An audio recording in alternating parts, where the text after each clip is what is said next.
Hi there, you're listening to Gift Biz Unwrapped, episode 113. Running a business has all these other working parts, and we just are like, where do we even begin? Hi, this is John Lee Dumas of Entrepreneur on Fire, and you're listening to Gift Biz Unwrapped, and now it's time to light it up. Welcome to Gift Biz Unwrapped, your source for industry-specific insights and advice to develop and grow your business. And now, here's your host, Sue Monheit. Hi there, it's Sue, and welcome to the Gift Biz Unwrapped podcast. If you are a gifter, baker, crafter, or maker, then you are in the right place.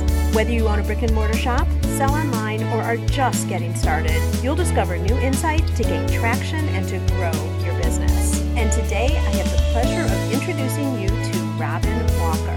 Robin, formerly an elementary school teacher, has been building businesses from home for the last 14 years. She owns and runs Zainey and Zoe, which offers made-to-order cheer bows through her website and on Etsy.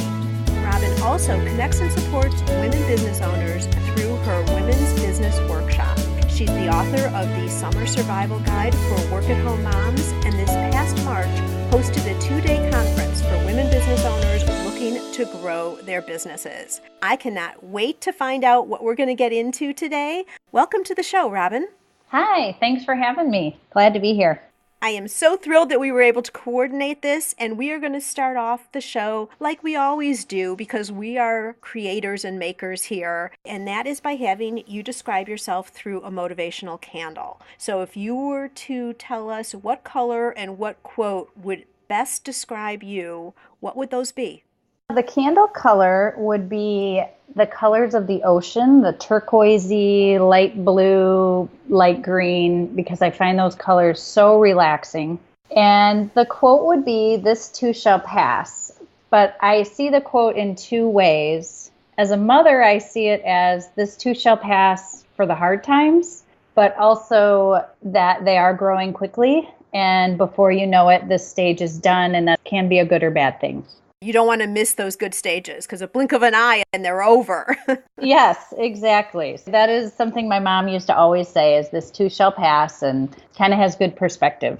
Yeah, and people who listen to our show are mostly women. So a lot of us can relate to this, and especially when you're trying to build your business and you do have younger children at home and even teens, because I would say that may be the time when we need to be watching them the most. I totally agree. Perfect. This too shall pass, but you want to catch and capture every single moment along the way for sure. Right. Give us a little background of the past with you. How you started, went from being a school teacher to a little bit of Zainey and Zoe, and most of it is going to be focused more on the Women's Business Workshop. But kind of walk us through what's happened. Sure. I grew up always wanting to be a teacher, but it's funny when you look back at what you actually played when you were little. I played dry cleaner and restaurant and actually played business all the time. But my mom was a teacher. My dad was a small business owner. So I went to college to be a teacher. I taught for a few years and I really loved it. But then I had my oldest daughter and I taught 1 year while she was a baby and just realized I really wanted to be home with her. So I was going to be a 100% stay-at-home mom. And that lasted a very short while before I started getting very antsy and just started little businesses on the side for money to just kind of help out. And that stuck. And 3 kids later, never went back to teaching and was making cheer bows. Or before I was making cheer bows, I was doing hair bows on Etsy. And someone approached me and said, our cheerleading team needs bows. Would you be willing to do that? And then that took over the majority of that business. So you did have another business. Was it called Zainey and Zoe right from the beginning? Or Yeah, the little girl hair bows was Zainey and Zoe. But I also did things, I had a consulting business, so to speak, where I did continuing ed training for preschool teachers, where I created courses and then we would go in and teach those as continuing ed. I tried to run an in-home daycare. I just couldn't get it out of my system. I did a show a couple of episodes back talking about people are thinking that they want to do something for themselves. It's like, what should that be? And as I've been doing podcasts now, when I turned about the 50 mark, I was starting to see a trend. And I'm not going to go into all of it, but one of the things that I saw is exactly what you're talking about here is, what did you like and what did you naturally gravitate to when you were younger? When there were no stipulations on what you like, what is that inner energy that really excites you? And clearly for you, it was business. For me, it was business in a different way. I had all my stuffed animals lined up and I was a veterinarian. Nice. But still that business aspect, right? Sure. It filled a void. It helped pay some bills, but it was never truly like a passionate industry for me. And so that then at some point moved into your women's business workshop. Yes. Mostly it resulted because this was before Facebook groups and podcasts. And so I was really home doing it by myself and not really knowing what I'm doing because I have, an education degree. And so I started kind of gathering women around me that I started to see were trying to do the same thing. So we would meet locally and try to help each other. And that's just kind of spiraled into supporting women business owners.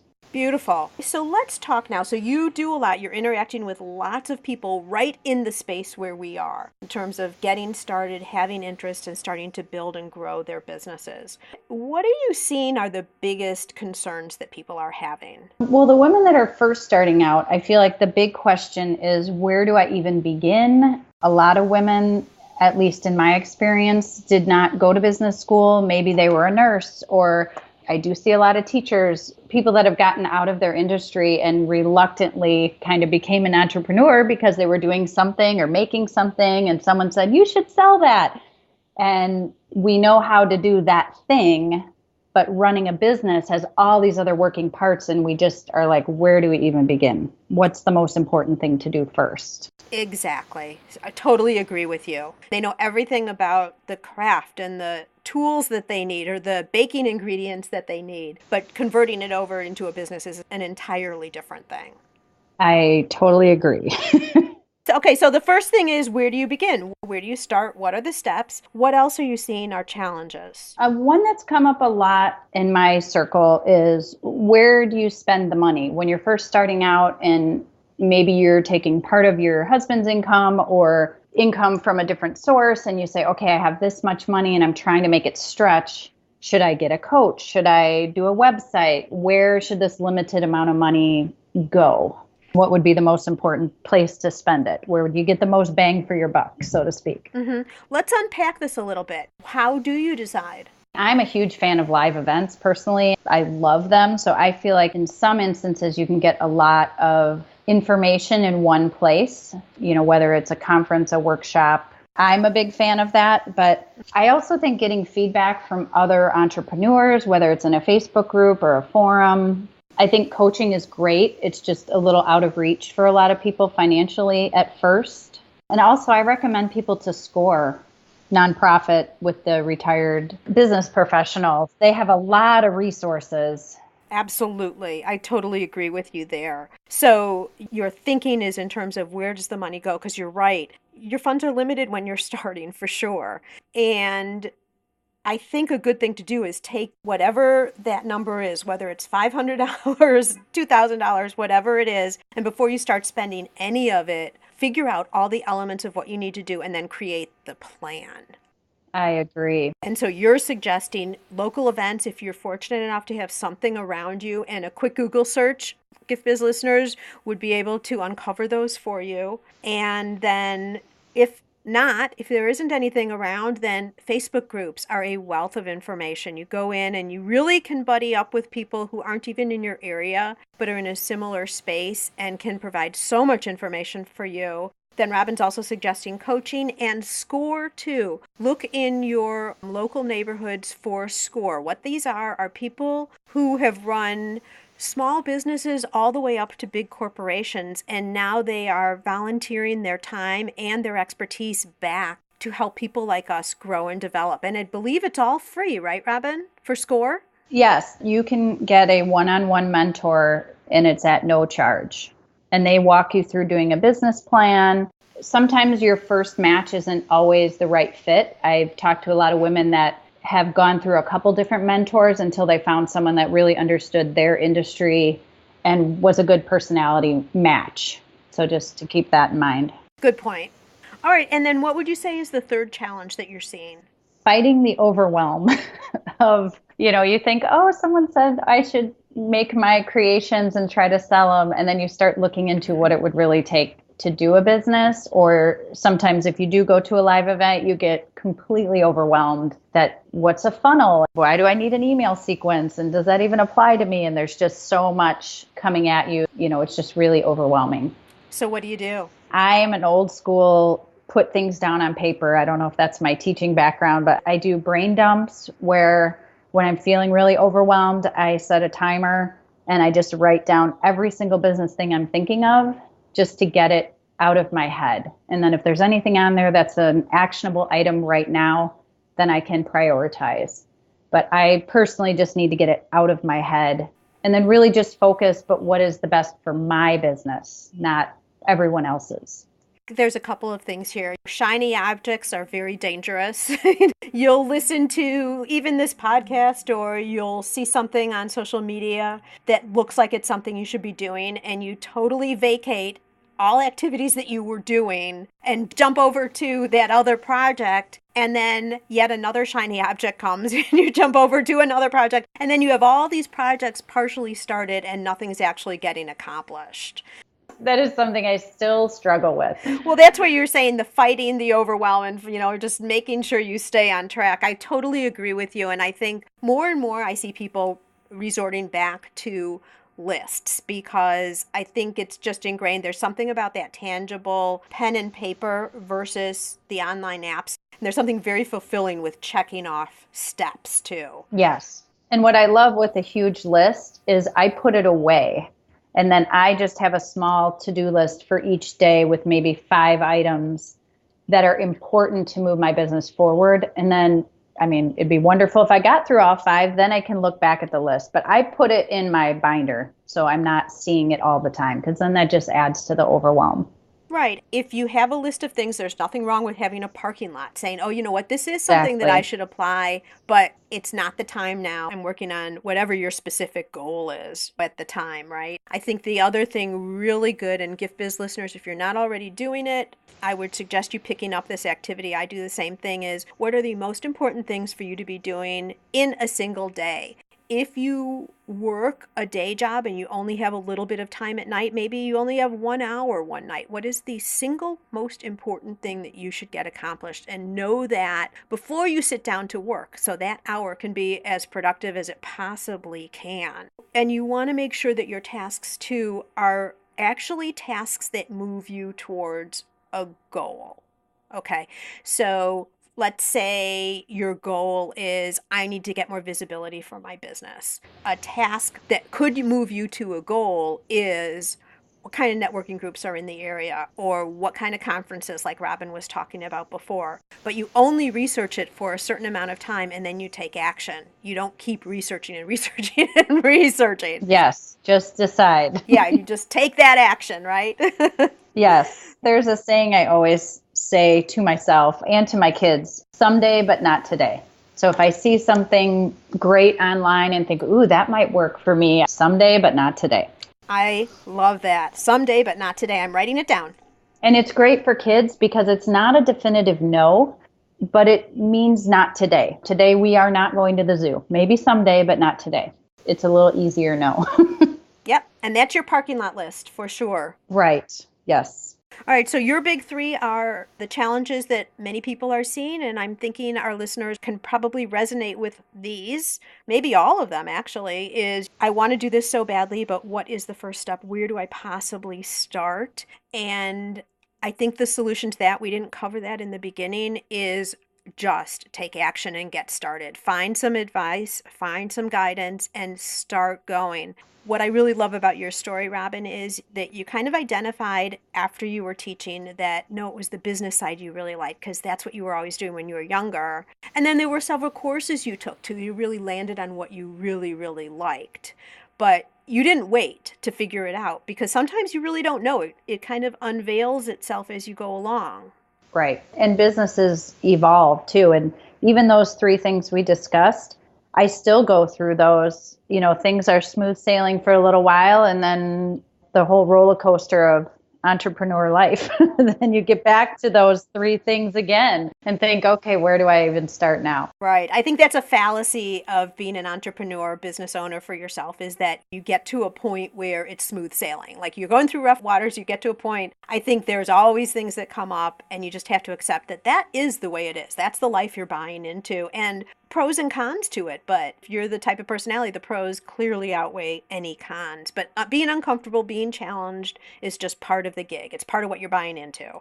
And I think a lot of entrepreneurs secretly crave that, and that's why we're not sitting in a cubicle somewhere doing the same thing every day. And if we were, we'd probably start another business. If things were smooth too long, it's like, okay, well, what's next? Right, exactly. It's just a personality trait. Yeah, we're just a group of crazy people. Yes, absolutely. Okay, so let's move on to another area that you have really focused on and specialized in, and that is moms who have kids who get out of school in the summer. And I've heard so many different reactions when it's like, okay, school's out. Some people are like, yay. And then some people are like, oh no, how am I possibly going to do this, and go through the summer? So I'll be very interested to hear what advice and a conversation around that. But first, how did you decide that this was a topic you were really going to dive into?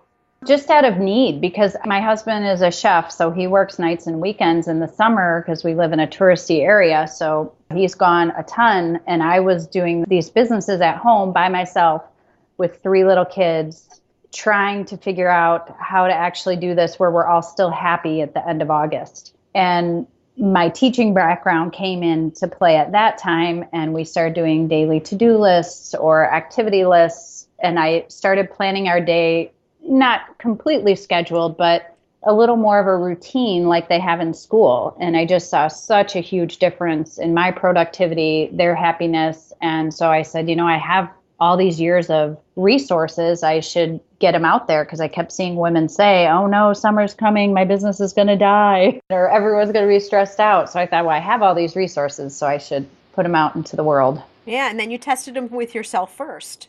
Right, and have been tweaking them as they've gotten older. So I remember what worked when they were younger, and now they're a little bit older, but they still need, even though they're 11, 13, and almost 16, but we still need that structure so that I can work and they can get their stuff done and have some fun as well. So structure is one thing, and so specific time slots, if you will, and probably someday, but not today. You probably used that a couple of times. I sure do.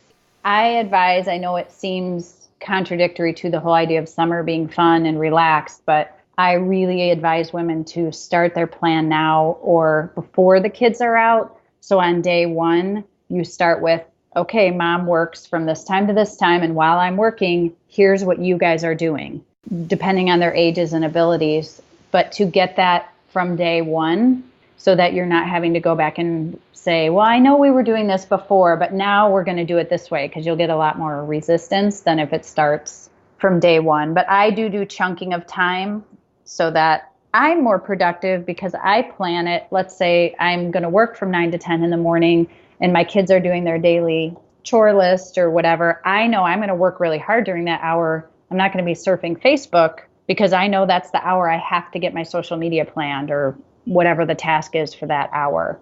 I think if the kids also know that after that time, that is your safe zone for working, if you will, and after that time, then you're back on the scene with them, they're more willing to not interrupt you or anything. Right. And we try to do an activity a week. So I save it for Friday so that I can use it as the carrot all week long. We try to do an outing on Friday. So let's say it's our beach day, or we're going to the park or whatever it could be. Then during the week when they're saying, when are we going to the beach? Why can't we go to, I have that, well, Friday we're going to the amusement park or wherever. And it helps them not just feel like it's 90 days of how are you going to entertain me?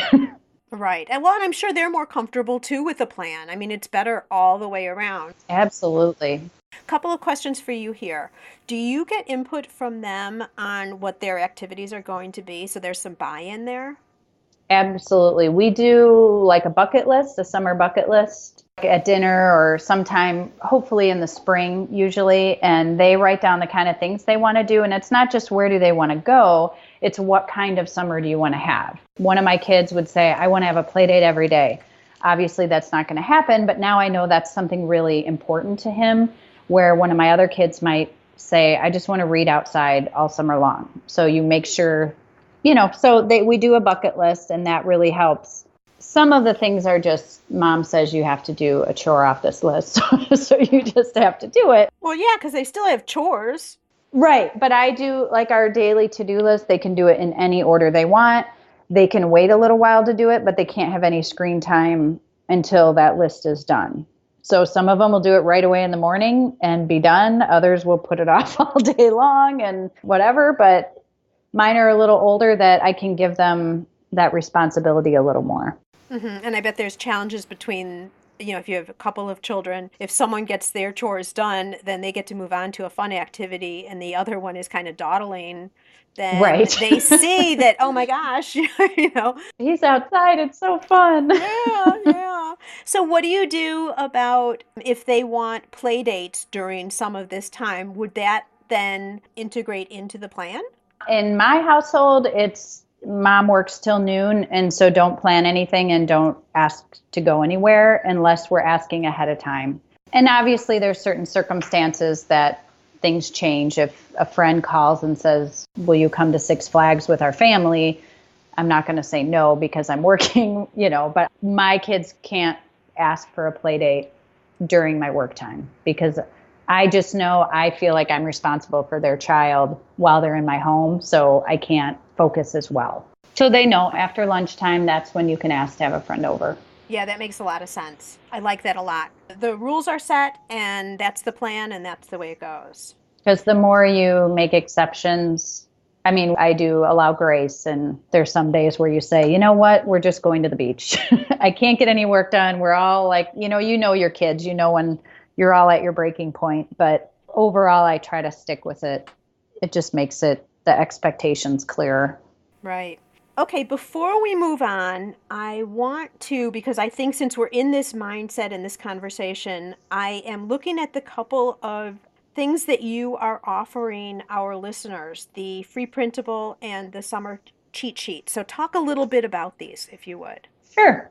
One of the things I give my kids in the summer is an activity list and has over 70 fun things that us kids of the 70s and 80s probably did naturally in our summer days. But now with technology, it's a lot more tempting for kids to just sit on a screen all day or watch Netflix. So if my kids are bored, I'll say, go do something off your list. They each have the list on a clipboard and they keep it in their room and they just peruse it and look for something that they'd like to do.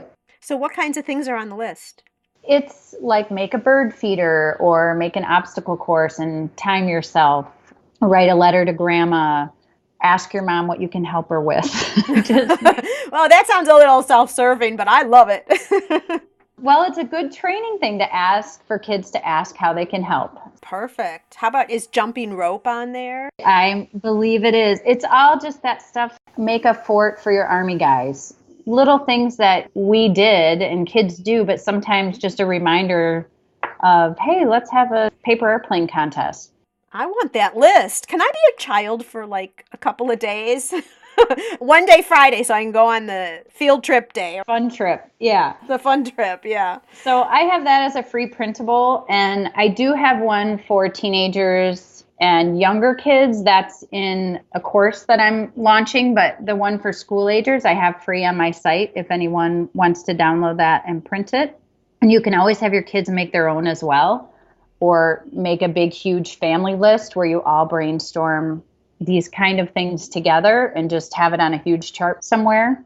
Okay, and what about these summer cheat sheets? Okay, the cheat sheets are something I came up with because I had some people say, well, can you just do it for me?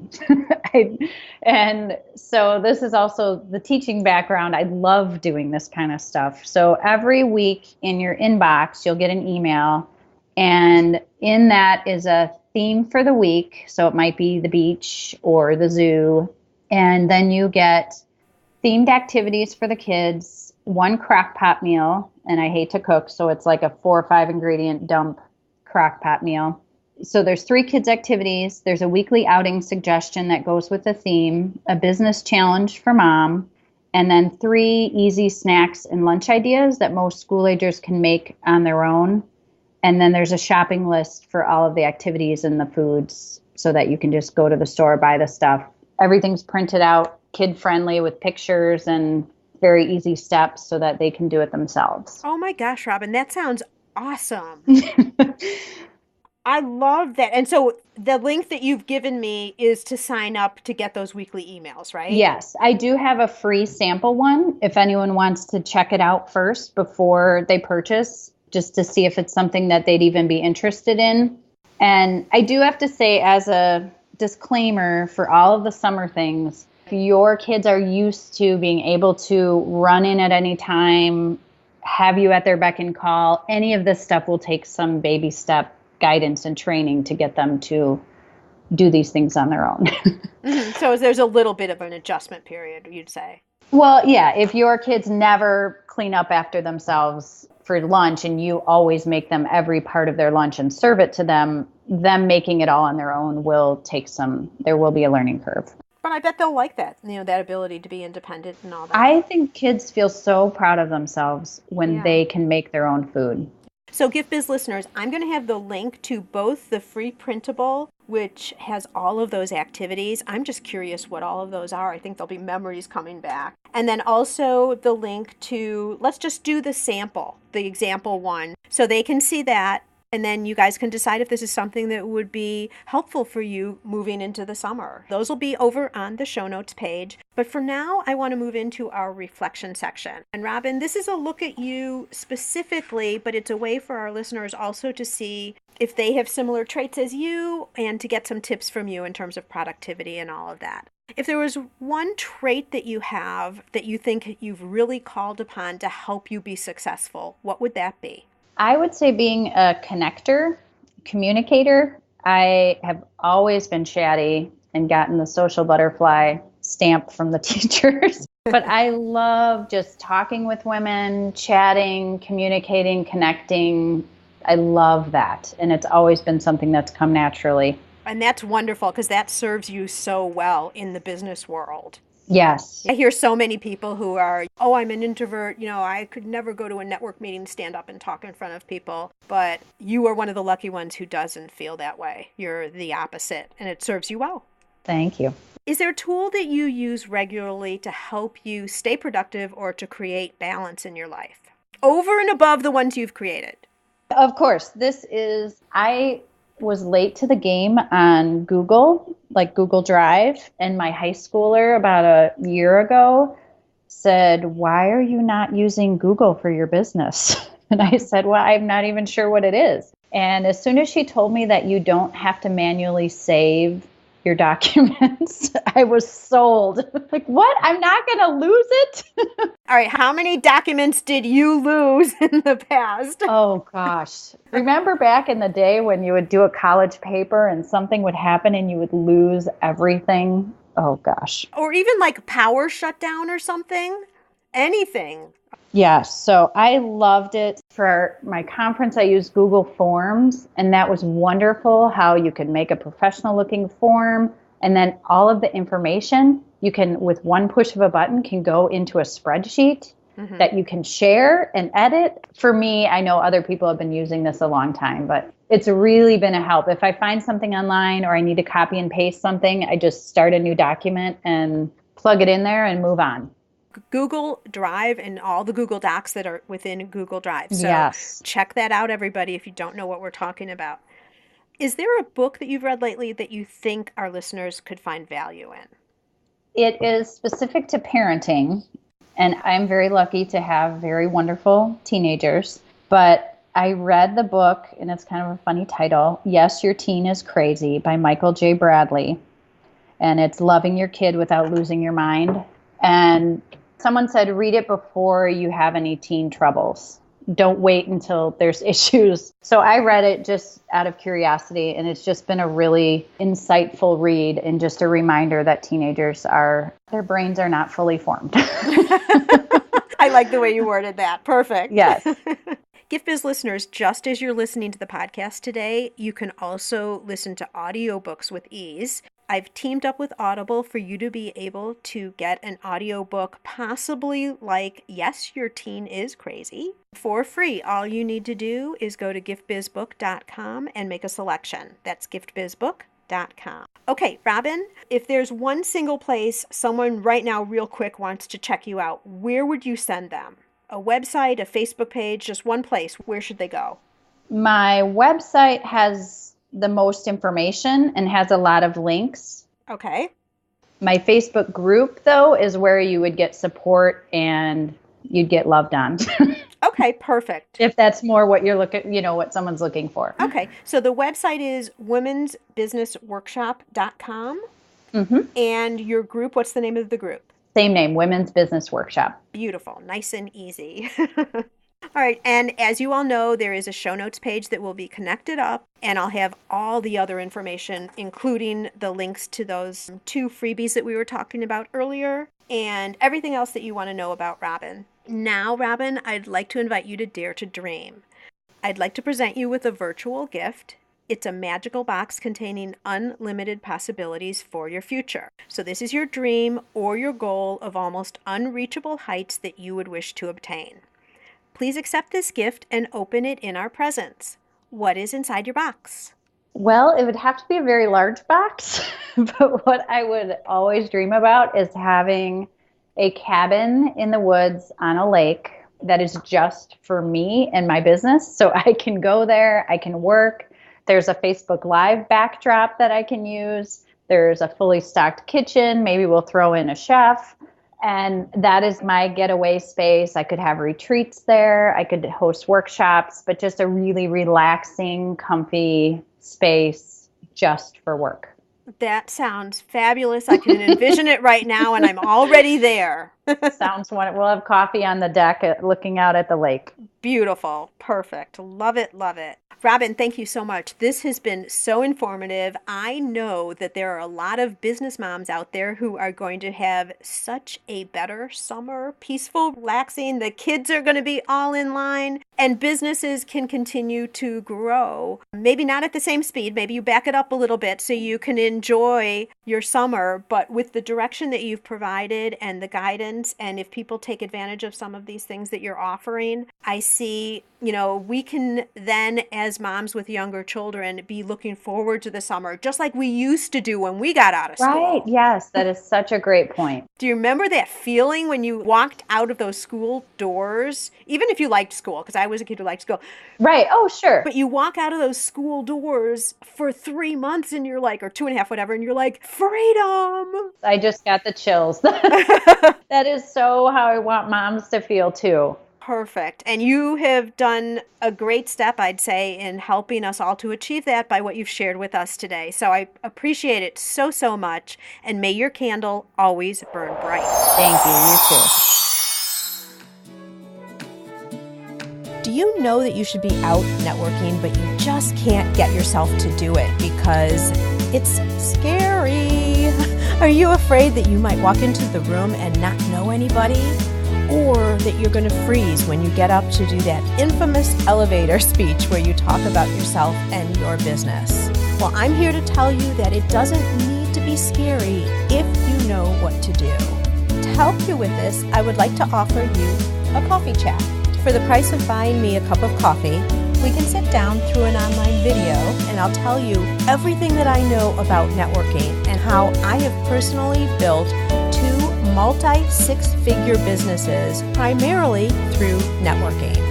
You'll walk away with a solid understanding about how networking can truly grow your business.